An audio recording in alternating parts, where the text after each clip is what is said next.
sommes ici au chantier médiéval de Guyenne, à la Lande de Fronsac, donc qui est un projet qui a été initié par une association, la Fabrique de Guyenne, en 2023. Et le chantier a ouvert officiellement l'été dernier.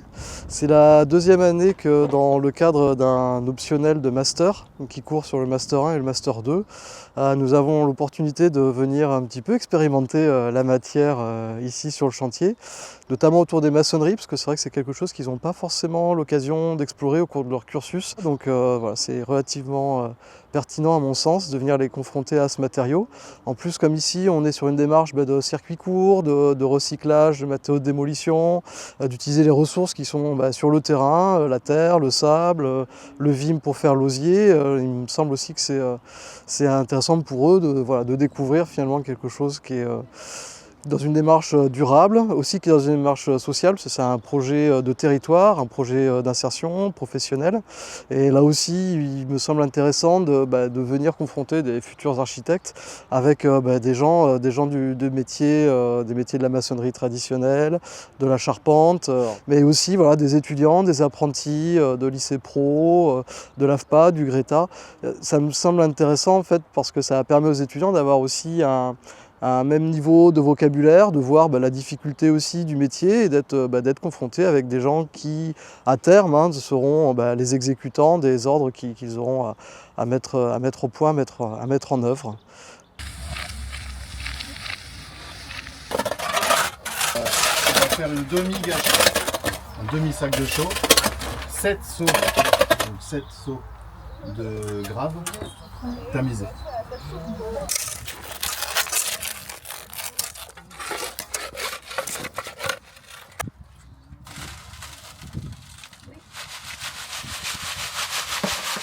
Ouais, c'est un mélange de grave et de chaux. De mortier.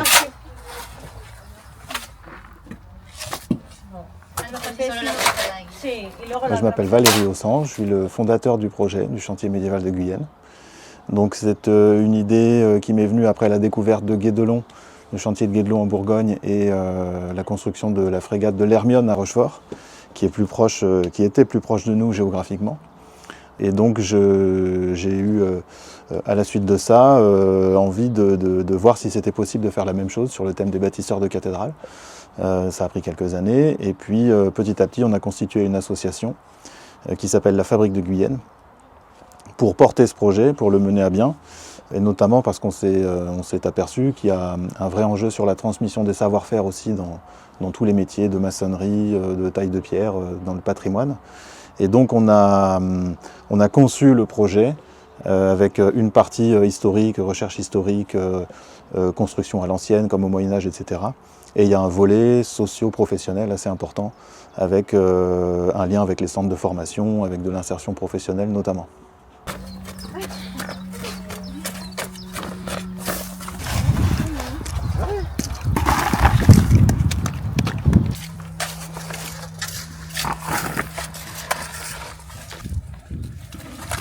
Mélange de terre avec de la paille, Ouais, je pense que et pour faire le mur de l'intérieur des murs de la loge des moines.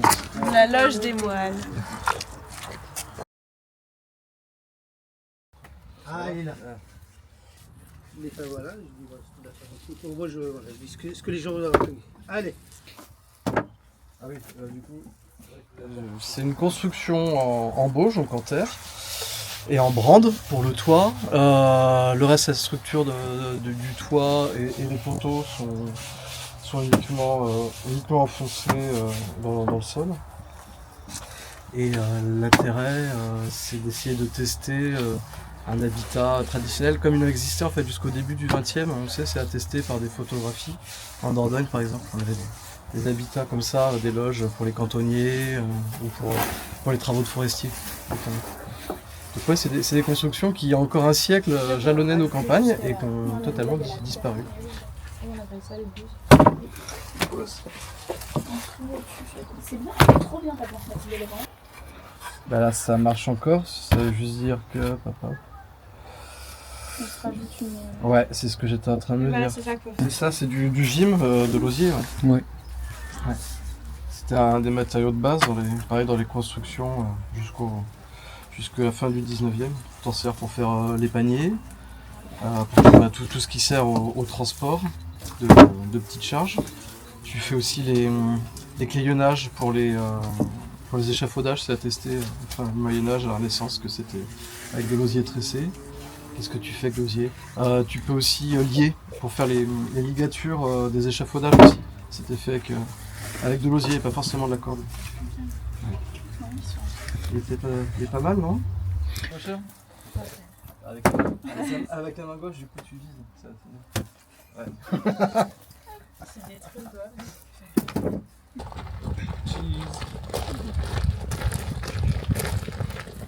Coucou maman.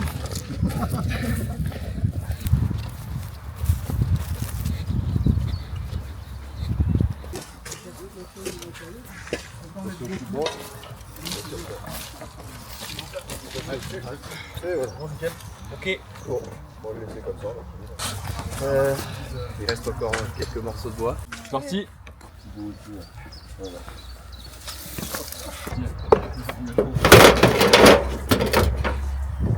Planer, c'est peler l'écorce. Normalement, c'est aplanir un morceau de bois, c'est le rendre plan. Avec la plane. Comme ça. Là, ça fait genre 2 ans que je joue plus. Ouais. Et c'est tellement bien. On va planter dans le bois. Donc, c'est vraiment pour enlever un petit peu de matière. Comme ceci, il faut enlever juste l'écorce. Hein. Pas besoin de gratter les trous. Voilà, c'est bien. Pour le jaune, ça.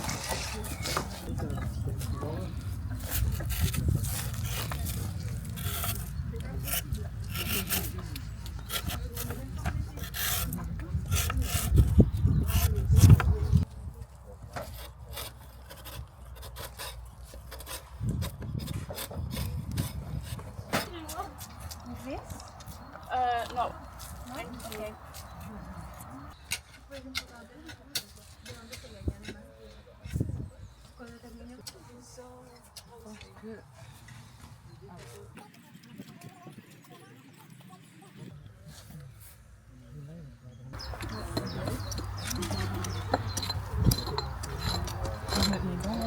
On enlève l'ancien mortier quand on va remettre les pierres, du coup ça accroche de nouveau et qu'on puisse de nouveau bien mettre au niveau.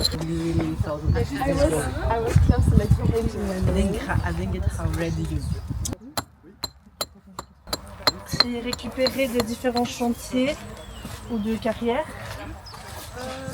Pour les pierres de taille, il y en a certaines qui viennent de Canopia.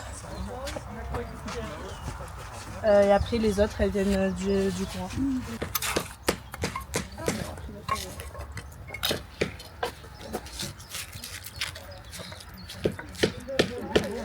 Est-ce que Non, je pense on met des plaques là et qu'on récupère après avec des plus grosses là? ça va dépendre un peu des cailloux que t'as. Si t'as des cailloux comme ça correspond à peu près à ce Oui, tout à fait, à une de plus. Ben, Et pourquoi pas. Et puis ici, tu viendras fermer avec des petits, là, juste. Voilà, ok, d'accord. Okay.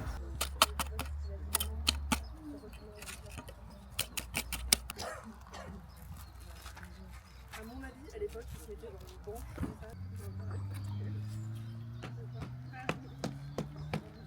On a fini. Maintenant, qu'est-ce qu'on doit faire? On doit mélanger avec de l'eau, c'est tout comme on a fait Ouais, c'est des pierres qu'on récupère, mais ensuite on les retaille. Je vais prendre le perpendiculaire. Bien sûr. Merci.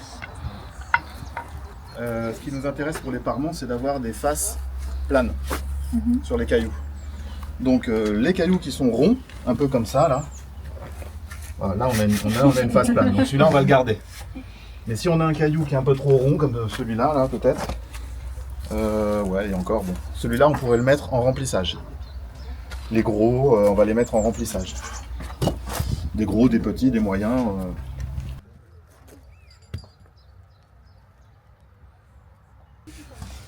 Tu vois, ça c'est pas joli. Et on pense aussi, il faut tout de suite penser aussi à ce qu'on va mettre au-dessus. Les pierres qu'on va mettre au-dessus. C'est-à-dire que là j'ai une bosse, ça va être un peu embêtant pour le faire. C'est important comme vocabulaire. Je pense qu'elle est importante. reviendra là. Vas-y, réessaye. Là, tu vois, tu pourras mettre un caillou comme ça, ou un peu plus gros, tu vois, ici. Ouais. Comme ça. Voilà. Donc moi, je sais qu'il faut que je sois à peu près une épaisseur de doigt de ces parements-là. Donc je vais contrôler comme ça. Tu vois, je vais regarder ici. Tu vois, ça doit tomber sur cette ligne. Peut-être un peu, voilà, comme ça. Tu vois, regarde, moi je suis aligné ici. Je suis aligné là. Là, il faut que j'ai un petit peu... que je recule un petit peu, parce que là j'ai un enduit dessus. On n'oublie pas qu'on a un enduit. Donc je m'appelle Frédéric Thibault, je suis compagnon tailleur de pierre et j'ai la responsabilité du chantier médiéval de Guyenne depuis octobre 2023. Et c'est Valérie Haussan, donc le porteur de projet, qui m'a contacté. J'étais encore moi sur le chantier de la petite église là, qui a brûlé du côté de Paris pour une entreprise monument historique. Et puis ça, quand tu as quelqu'un qui t'appelle en disant je veux construire une cathédrale du côté de Bordeaux, c'est pas évident quoi. Au début on hésite à répondre ou pas. Et puis finalement on a appris à se connaître, on a le projet aussi et c'est concrétisé. Et donc j'ai accepté de rejoindre cette magnifique aventure. Et alors j'ai fait archi aussi avant, il y a longtemps. J'ai eu P7 à Tolbiac, hein, 2 années d'architecture, que j'ai abandonné lâchement pour aller passer un CAP tailleur de pierre. Parce que moi aussi je voulais apprendre un vrai métier. Et puis je pense que j'avais une trop grande estime de l'architecture. Je pensais que l'architecture pouvait encore participer au changement de la société. Et en fait, je me suis rendu compte au bout de 2 ans, alors peut-être que j'aurais dû persévérer un peu, mais que j'aurais pas la patience d'attendre de passer mon DPLG à l'époque pour enfin accéder aux espoirs que je fondais dans le métier d'architecte. Moi, quand j'ai eu mon atelier de sculpture, parce que je travaille surtout en tant que sculpteur, je recevais aussi des stages, les stages ouvriers, comme ils appellent l'école d'archi. Je trouvais ça intéressant de pouvoir aussi toucher ce public-là, qui est souvent bien éloigné de la matière et de la réalité du chantier. Donc on apprend à faire plein des projets incroyables pour des grands buildings, des grandes villas, etc. Mais sur le patrimoine, c'est moins connu. Et peut-être que même moi à l'époque, si on m'avait parlé de l'école de Chaillot, peut-être que j'aurais persévéré un petit peu plus aussi. Donc pouvoir les sensibiliser, leur faire découvrir la réalité du bâti. Alors là c'est le patrimoine bâti, hein, on n'est pas sur du béton, on n'est pas sur une technicité contemporaine, mais les sensibiliser sur les matériaux et sur la temporalité, je trouve ça quand même vachement intéressant, parce que on touche peu la matière. Et je pense que les architectes, surtout dans le contexte actuel où on est confronté à des problèmes de développement durable, enfin de tout un tas de sujets, où on jure que par aussi le béton quand même. Le bois, les charpentiers ont commencé, toute la filière bois a fait un gros travail vis-à-vis des maîtres d'œuvre depuis une 20aine d'années. Et pour la pierre, on est encore un petit peu derrière. Donc on essaye aussi, par ce biais-là, de les sensibiliser sur la matière pierre, et leur faire comprendre que l'architecture en pierre, c'est pas que du vieux caillou, c'est aussi l'architecture contemporaine. Et qu'il y a plein de techniques aujourd'hui qui nous permettraient de bâtir en pierre massive et bosser avec les matériaux locaux, qui sont beaucoup moins énergivores aussi que les ciments et autres gros bétons.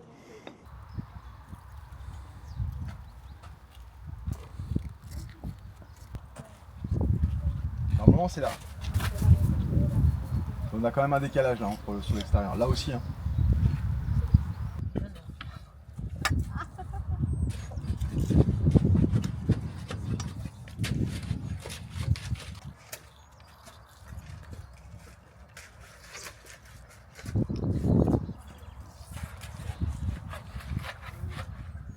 C'est super chouette parce qu'on voit vraiment différentes parties et il y a ce truc de faire aussi les choses, de toucher la matière. Il n'y a pas juste l'aspect théorique et c'est ça qui est super intéressant et qui change un peu. On n'a pas tant d'optionnels qui nous font faire ça, donc c'est vraiment super intéressant.